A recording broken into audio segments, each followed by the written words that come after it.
Watching.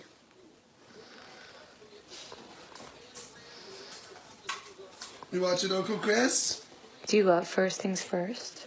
Do you have an opinion about the sporting commentary? There is a new fan of First Things First with a really bad hairline in the back.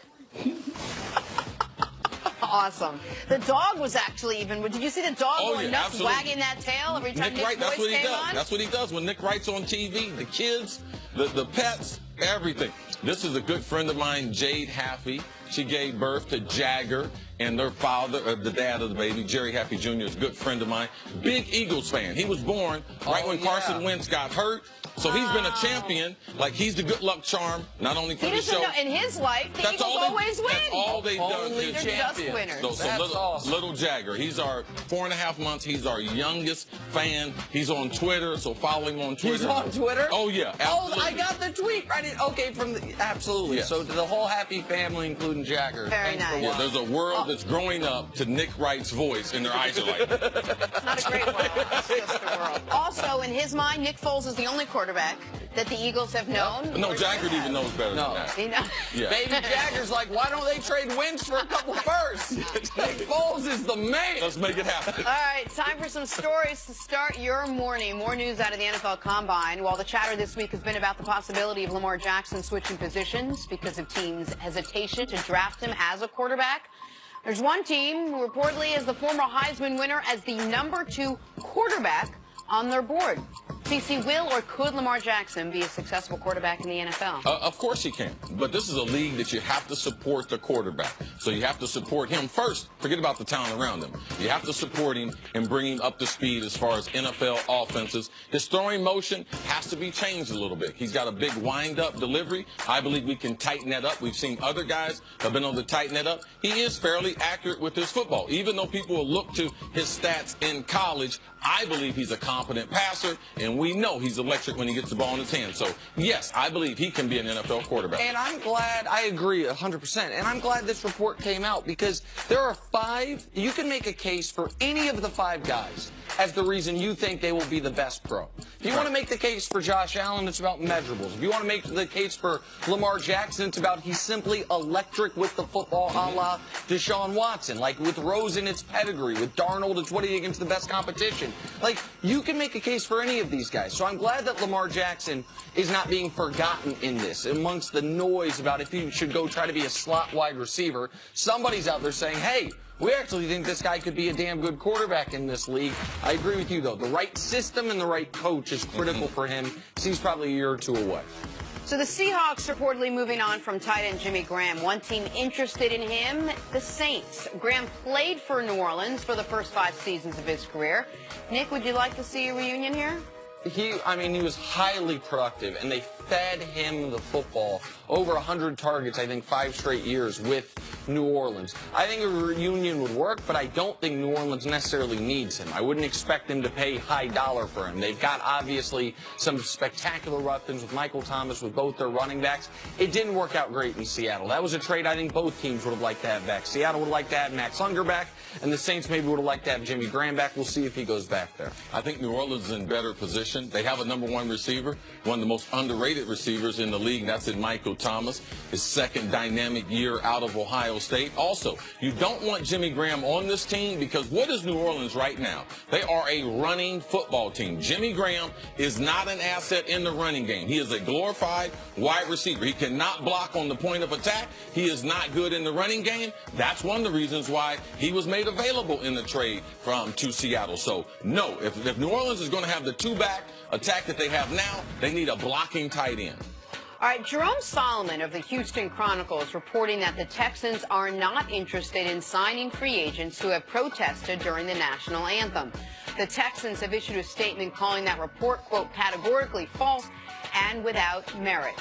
Nick, what was your reaction to all of this? I know Jerome. Jerome is a columnist, but he also was a reporter. He's an excellent journalist. I believe Jerome Solomon. Period, point blank. I want to say that. My reaction to this is, and I used to live in Houston, I have a lot of friends, good friends, that are Texans fans. If I were a Texans fan, this would infuriate me.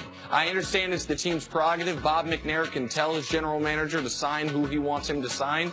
But if you are not doing everything you can to win football games, if you are, dare I say, putting your politics on the field, that is, to me, somewhat breaking your social contract with the fan, who, by the way, in Houston, have sold out every game in the history of that franchise, despite the team never being very good. So I guess the proof can be in the pudding. We'll see if they sign, who they sign this offseason, who they go after this offseason, but I believe Jerome Solomon's report. Yeah, I believe the report to be true, but also I know behind the scenes there were several owners of teams, Jerry Jones included, Mr. McNair, and they had not encouraging things to say about what they thought about professional athletes and their ability to protest and utilizing the NFL platform to protest. So I believe in the story. Because I've heard behind the scenes what they said about the players. So I'm not surprised with it. But fans of the Texans and other teams, they should be appalled by it, because what about the players who were on the team who had to protest? They're not going to sign them too? So I thought they were trying to win a championship. I can guarantee you, if they do not sign players who were involved in the protest, they have zero chance of trying to win a championship in Houston. And by the way, so the audience remembers, it was Bob McNair, the owner of the Texans, who said we can't have the inmates running the prison. Yes. In reference to the Texans and the NFL players protesting. And the Texans, by the way, could be awesome next year. Deshaun Watson, J.J. Watt coming back. To the NBA now, Portland's Damian Lillard had a monster game against the Lakers last night, the opposite of what Isaiah Thomas had. Lillard scored 19 of his 39 points in the fourth quarter. Blazers went on to win 108-103. Now, Nick, how good has Lillard been this season? And he's forgotten up in the Pacific Northwest. Yes. The team does not contend for championships, but that's not his fault. Like, Damian Lillard is on the very short list of the best guards in basketball. To me, Damian Lillard, you can make the case for Damian Lillard over a guy such as Kyrie Irving, who, because Kyrie got to play with LeBron and now he's in Boston, has gotten a lot more attention and credit. Lillard is that team's offense, along with C.J. McCollum. And CC, if Steph Curry didn't exist, we would talk about Damian Lillard as one of the best deep three-point shooters. I'm talking about from the logo that we've ever seen. Yeah, he's a great player. We don't see him enough. There is a West Coast bias. Yep. And also, look at the other guards, Chris Paul, Steph in the West. It's hard for him to get the attention that that's why he's had a hard time making the All-Star team. I mean, he is one of the great players that we don't talk about enough. It was nice. Yesterday, we were talking about Lonzo Ball. He got heated up last night with nothing he could do. 19 in the fourth quarter there. He's an amazing athlete. And, man, his skill level is as good as anyone in the NBA on the offensive end. Right now, Portland's the 3 seed. Yes. The 3 seed. Yeah, but there's not much difference between the 3 seed and the 10 seed there. And finally, some interesting news out of the NBA. The league is reportedly considering getting rid of the one-and-done rule. The NBA is also looking to get involved with elite players while they are still in high school. CC, you think this is a good idea? Well, if they get rid of the one and done, what's going to be the rule? Like, what are they going to do? They're going to make it like football, where you have to stay in there 3 years, or they're going to have it 1 year? Like, what's going to be the concrete rule? It's going to be you can go straight from high school. I believe. I don't believe that helps the high school player. I know it doesn't help college basketball. So, for me, I like them to have the option. I like one and done at least, because I believe more kids, they give up on their education because they think that they're a pro. And I think in the NFL, it's a little bit better because of maturity standpoint, and you can't put a 19-year-old on the field with professional football players. Basketball, as a 16-year-old, you can play next to LeBron James. Now, there's going to be a physical difference, but you can see the talent in the comparison.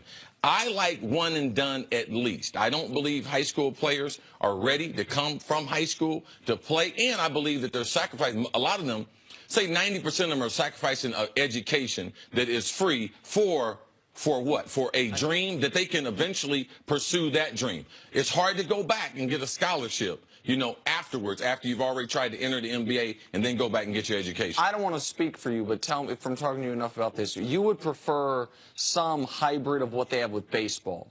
basically where you can come straight out of high school, but if you go to college, you have to stay at least 2 years. With baseball, it's 3, but the 2 year, if you go to college, stay at least 2. That's what you would Well, prefer, this is the correct? thing, because the one and done, it's hurt college basketball, but it's hurt a lot of kids. Because kids think that they can go from high school 1 year and then go into the pro. They're not good enough. Like, we see the Kobe's. We've seen the big kid in Kevin Garnett. Like, all these things, but, man, these things are rare. LeBron is rare. And I just believe that the kids are too concerned about going to the NBA compared to about the number one worry should be trying to get some education, and 1 year in college is better than none. And also their development as human beings and as a skilled athlete. So, Nick, explain why this is even on the table. Okay. Why would they even want to get rid of it? Because it's right now, it's almost the worst of both worlds. You've got guys 1 foot in college, 1 foot out. You've got, obviously, some players. There are some players who are ready, who are going to college only because they're forced. And what the NBA is discussing, and I give Adam Silver an enormous amount of credit for being proactive about this, along with Michelle Roberts, head of the NBA Players Association, pardon me, in talking to the elite of the elite and talking to them about their nutrition, about their training, and potentially opening up the G League as a more lucrative option where they could make upwards of $100,000 for players who, by the way, families really need it, but they're not yet ready for the NBA. And so the fact that they are having these types of discussions, because right now, I know our pal Doug Gottlieb said last week, oh, they can go to the G League. Make $26,000 a year. Like, that is not sustainable, especially when, if you have a family in poverty, if you have a mom who's helped you along the way, a brother or a sister. So trying to be able to point out the DeAndre Aytons, the guys like that are going to be no doubt NBA players, and saying, hey, what makes more sense to you? To go to Arizona for a year, or to get involved with a team, get involved with the NBA, even if that first year you're playing in the G League, making some money? I don't have the exact solution to one and done. I prefer for kids going to college. I prefer that because I know what they're missing. Most of these guys are not long-term NBA players, and I believe that we're ruining kids' career more so than we're enhancing other people's opportunity. And I don't care if they pay you $200 in the G League. When you're poor and you're broke in your family, $200,000 does not change your life. So let's not say, oh, they can go to the G League. They can get money to help out their family. That is not game-changing money. Get your education and also develop your game, which you might have the opportunity to warrant an NBA contract. The whole skipping out on the education thing stresses me out. You know, from my perspective, sitting over here, already having the job. New topic. This one is called former UCLA quarterback Josh Rosen. Easy to